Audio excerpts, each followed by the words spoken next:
Operazione di solidarietà intergenerazionale, quella che ha visto coinvolti stamane i volontari della Protezione Civile e gli uomini della Guardia Costiera. Alcuni beni di prima necessità per l'infanzia, destinati a famiglie bisognose del territorio, sono stati movimentati dall'Istituto Carlo Steeb degli Alberoni, residenza per anziani non autosufficienti, fino a Chioggia.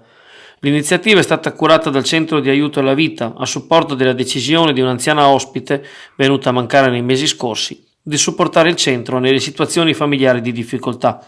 Le limitazioni agli spostamenti stavano ritardando il proposito, con il deperimento dei generi alimentari in questione, ma l'azione congiunta della Capitaneria di Porto di Chioggia, che ha effettuato materialmente il trasporto attraverso la laguna con 2 gommoni, e della Protezione Civile Clodiense è riuscita a condurre a termine l'impresa e a favorire la consegna del latte e degli altri articoli necessari.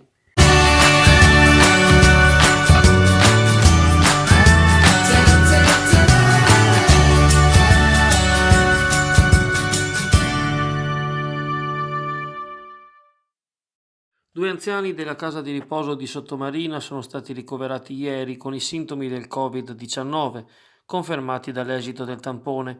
Si tratta di un signore di Cavarzere, trasferito ad Olio in condizioni non gravi, e di un 85enne del luogo, in cui stato di salute sarebbe più serio. Sempre a proposito dell'IPAB, ieri sono giunti in sede gli esiti dei primi 30 test effettuati lo scorso fine settimana.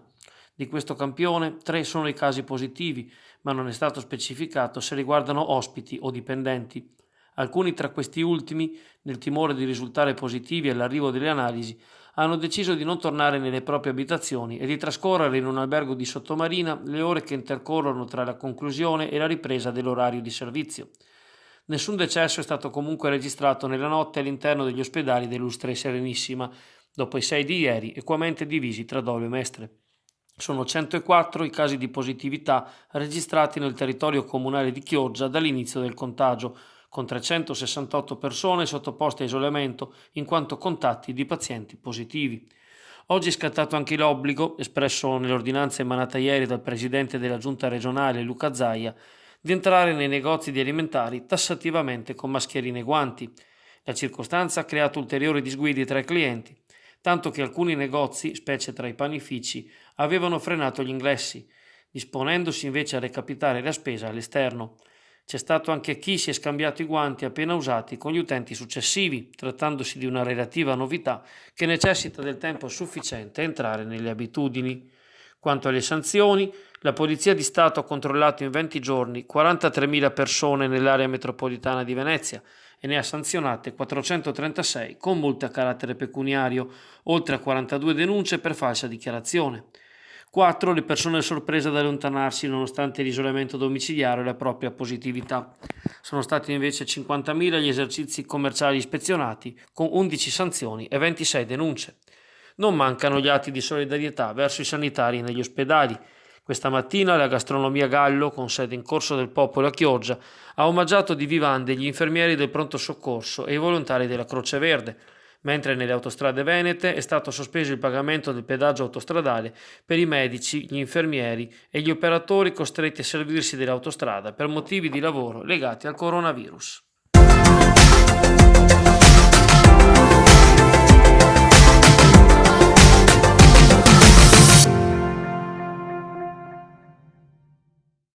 La Chiesa sta per entrare nella Settimana Santa e anche in epoca di coronavirus non mancano i momenti liturgici a uso dei credenti, per quanto ripresi dalle telecamere e trasmessi online. Una veglia di preghiera è stata organizzata per questa sera, sabato 4 aprile, dalla Pastorale Giovanile Diocesana.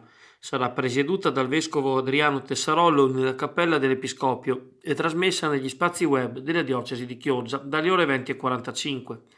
Domani mattina, Domenica delle Palme, dalle ore 10 la messa questa volta avrà luogo nella cattedrale di Santa Maria Assunta, dove il vescovo affiderà la salute della città alla Madonna della Navicella e al Cristo di San Domenico, alla presenza del sindaco Alessandro Ferro. Anche questa funzione sarà trasmessa nel sito della diocesi, nella sua pagina Facebook e dall'account su YouTube. Ulteriori funzioni di avvicinamento alla Pasqua sono programmate per giovedì 9, venerdì 10, sabato 11 e naturalmente domenica 12 aprile.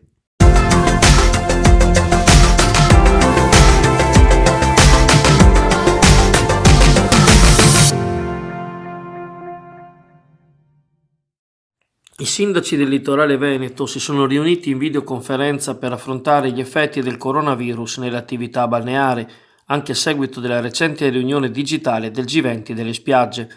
Al tavolo virtuale è emerso come gli amministratori con sede nelle altre regioni italiane, dalla Romagna alla Versilia fino al sud, stiano premendo per l'apertura degli stabilimenti tra fine maggio e l'inizio di giugno, sempre se l'infezione avrà abbandonato quest'angolo di Europa. I primi cittadini delle località marittime del Veneto sono al momento concentrati sui preparativi per rendere agevole l'arenile quando il blocco sarà allentato, ferma restando la possibilità già attuale per i concessionari di recarsi negli stabilimenti in caso di improcrastinabili lavori di sistemazione. Sotto l'occhio dei sindaci, le distanze che andranno comunque rispettate almeno inizialmente e le questioni connesse alla balneabilità e al salvataggio.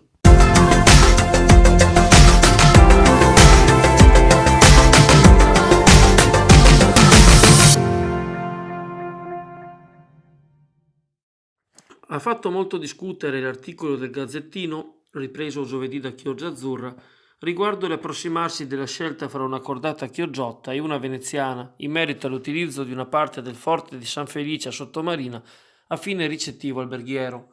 Ai numerosi commenti indignati per la presunta svendita risponde Erminio Bosco Bibi, presidente del comitato che da anni valorizza la struttura e anima del protocollo d'intesa tra il comune di Chioggia, i ministeri e altri enti verso la sua smilitarizzazione. Vale ricordare, commenta Bibi, che si tratta solo del 13% della superficie del forte, tra cui l'edificio della Reggenza Fari, mentre il restante 87% appartiene al Ministero delle Infrastrutture per uso pubblico e riguarda le strutture storiche più significative come il portale monumentale del Tirali del 1704, il Castello della Lupa del 1385, la blockhouse austriaca, la polveriera veneziana, i bastioni cinquecenteschi che andranno recuperati nel quadro delle opere compensative del Mose. La vera licitazione sarà pubblicata quindi dopo il restauro della parte a uso pubblico e una volta che sarà definita la sua gestione, ancora in discussione a Roma. A tutti gli interventi partecipa la soprintendenza a garanzia del mantenimento dei valori storici e culturali dell'intera area. Non ci nascondiamo, insiste il comitato, che ci aspettavamo una maggiore rapidità nel realizzare quanto previsto dal protocollo d'intesa. L'urgenza degli interventi dovrebbe spingere a maggiore rapidità. L'emergenza coronavirus ha fermato il convegno previsto per il 9-10 maggio. Difficile prevedere cosa sarà possibile fare e se e come si potrà realizzare l'intero programma di visite guidate al forte per il 2020, richiesto dal Comune e alla Marina Militare nei giorni del 9-10 maggio, il 6 giugno, il 4 luglio, l'8 agosto, il 19 settembre. Anche il vice sindaco Marco Veronese, che ha seguito in prima persona l'intera partita, interviene sull'argomento. Non c'è alcuna svendita del forte, ma solo la possibilità di renderne sostenibile la gestione economica. Il rimanente 87% sarà adibito a uso storico e museale.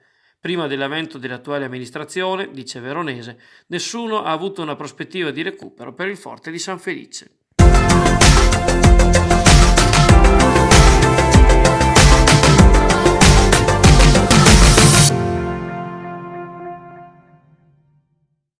I lavori di manutenzione straordinaria al ponte translagunare delle Trezze non possono essere effettuati ora, poiché vige il blocco delle forniture necessarie alle imprese appaltatrici, onde procedere alle opere.